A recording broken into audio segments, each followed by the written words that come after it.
حضرت عائشہ رضی اللہ تعالی عنہ تھیں یا کوئی دوسری زوجہ، رسول اللہ صلی اللہ علیہ وسلم کو کھانے میں زہر ملا کے دیا گیا۔ اللہ نے بذریعہ وحی آپ کو اطلاع کر دی، مگر آپ چند نوالے تناول فرما چکے تھے۔ اس سے آپ صلی اللہ علیہ وسلم کی جان تو بچ گئی، زندگی بچ گئی، مگر ہر سال آپ کو اس کی تکلیف ہوتی تھی اس زہر کی وجہ سے، اور اسی زہر کے اثر سے آپ کو آخر عمر میں بخار ہوا، اور اسی میں آپ صلی اللہ علیہ وسلم کا انتقال ہوا۔ تو ہر سال اس موسم میں آپ صلی اللہ علیہ وسلم کو تکلیف ہوتی تھی۔ تو آپ کی زوجہ نے عرض کیا، یا رسول اللہ، یہ وہ زہر ہے جس سے آپ کو ہر سال تکلیف ہوتی ہے؟ تو آپ نے کیا فرمایا کہ اللہ تعالیٰ نے یہ آزمائش پہلے سے لکھ دی تھی کہ وہ 12 قاتلانہ حملے جو غدیر کے بعد امیر المومنین کی دشمنی میں ولایت سے گھبرا کر لوگوں نے پیغمبر پہ کیے، 12واں قاتلانہ حملہ کامیاب ہو گیا۔ اس کو غیر شیعہ لوگوں نے بھی تسلیم کیا، نئے اس دور میں ڈاکٹر طاہر القادری نے بھی تسلیم کیا کہ پیغمبر کو زہر دیا گیا تھا، لیکن ایک اس کے اندر وہ گنجائش رکھ گئے کہ خیبر میں زہر دیا گیا تھا۔ ایک عورت نے دعوت کی تھی، گوشت کھلایا تھا، اس گوشت کے اندر زہر تھا۔ اب یہ بات کی بات ہے، اس پہ بحث کی ضرورت نہیں کہ 2.5 سال بعد زہر نے کیسے اثر کیا، لیکن جب تک صحیح بخاری میں باب وفات النبی میں یہ روایت موجود رہے گی کہ پیغمبر کو بیماری کے درمیان دوائی پلانے کی کوشش پہلے کی گئی اور حضور نے پینے سے انکار کر دی۔ حضور بچے نہیں ہیں، حضور نبی ہیں، اور تمہارا اپنا مشہور فقرہ ہے کہ علاج سنت ہے، تو حضور دوائی کیوں نہیں پی رہے تھے؟ غش آیا، انہوں نے دوائی پلائی۔ اگلے فقرے زیادہ بات کو واضح کر دیتے ہیں کہ حضور نے جب اپنے چہرہ اطہر پہ ہاتھ رکھا، دوائی ہاتھوں کو لگی، تو فرمایا اب یہ دوائی پلانے والوں کو بھی پلا دی جائے۔ وہ دوا نہ تھی، بطول کی یتیمی کا سامان تھا، جناب زہرا کی یتیمی کا سامان تھا۔ ایک واقعہ تبرکن تاکہ عبادت مکمل ہو جائے، اور میں قبلہ و کعبہ کو منبر دے رہا ہوں، ان کی تصدیق اور تائید سے یہ فکر عرض کرنا چاہتا ہوں۔ حضور مسجد میں آئے، فرمایا اگر کسی نے مجھ سے کوئی بدلہ لینا ہو، میں چاہتا ہوں کہ میں اسے بدلہ دے دوں، کیونکہ رفیق الاعلیٰ سے میری ملاقات کا وقت قریب آ گیا۔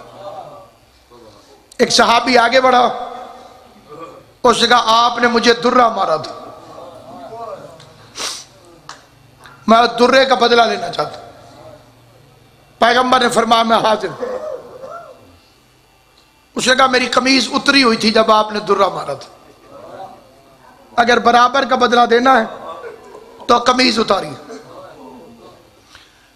اس واقعے کی مزید تفصیلات لمبی ہو جائیں گی، اور یہ وقت کسی لمبی روایت کا متحمل نہیں ہے، اشارتاً گزر جاؤں گا۔ صحابہ کرام بھی آئے، اہل بیت اطہار بھی آئے کہ تو نبی کو نہ مار، پیغمبر کے بدلے میں ہم سے بدلہ لے۔ لیکن اس نے کہا کہ یہ پڑا ہے درہ، میں نے تو نہیں کہا کہ مارنا، حضور نے فرمایا ہے تو میں آیا ہوں، اگر حضور درہ مارنے دے تو میں بدلہ لیتا ہوں، ورنہ میں چپ کر کے کھڑا ہوں۔ حضور نے فرمایا بلال، جی مولا، میرے گھر سے جا کے درہ لیا۔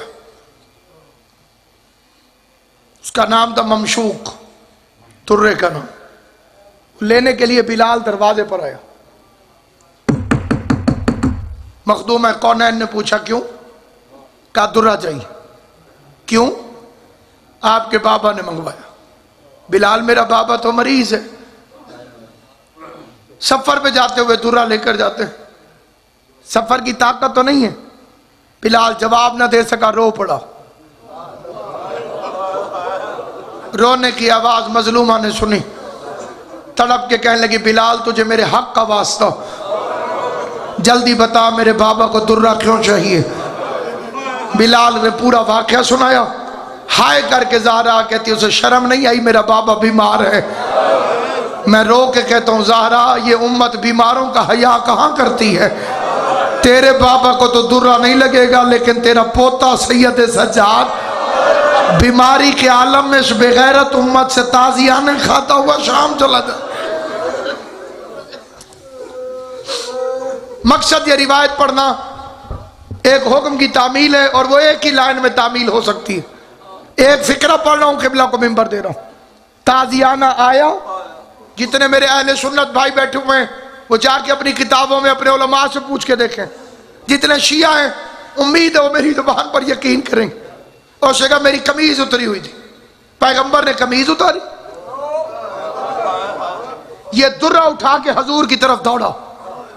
کئی صحابہ نے آنکھیں بھی بند کر لی کہ ہم پیغمبر کو درہ لگتا نہ دیکھیں، لیکن جب وہ حضور کے قریب آیا اس نے درہ پھینک دیا اور مہر نبوت کو چوم لیا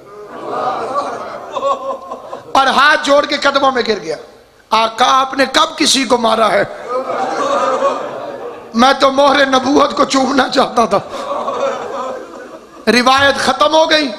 ایک لائن کا سوال، اسی کا جواب چاہے دل میں دے دینا چاہے ہائے کر کے دے دینا، اور میں منبر چھوڑ رہا ہوں. بدو نے آقا کی مہر نبوت کو چوم لیا. اس نے بآواز بلند کہا آپ نے کبھی کسی کو نہیں مارا تو مجھے کیوں مارتے؟ کیا حضور کو پتا نہیں تھا کہ میں نے اسے درہ نہیں مارا؟ کیا آقا کو پتا نہیں تھا؟ پیغمبر کو پتا نہیں تھا؟ شہنشاہ انبیاء کو پتا نہیں تھا؟ پیغمبر اعظم نہیں جانتے تھے؟ بولو، پورے مجمع سے سوال. جو چیز بدو کو پتا تھی کہ میں نے تازیانہ نہیں مارا، کیا نبیوں کے سلطان کو قبلہ جی پتا نہیں تھا؟ شاہ جی پتا تھا نا، پھر نبی نے اسے جھٹلایا کیوں نہیں؟ کتنی دیر یہ گفتگو ہوتی رہی، درہ آتا رہا، قمیض اترتی رہی، لوگ سامنے آتے رہے. نبی نے کیوں نہیں کہا تو جھوٹا ہے؟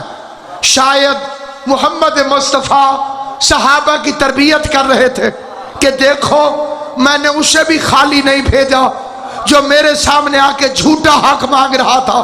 کل میری آنکھیں بند ہونے کے بعد اگر میری سچی بیٹی زہرا دربار میں آ کے سوالی بنے تو فاطمہ کو خالی واپس نہ بھیجنا، زہرا سے گواہ طلب نہ کرنا، زہرا سے تحریر طلب نہ.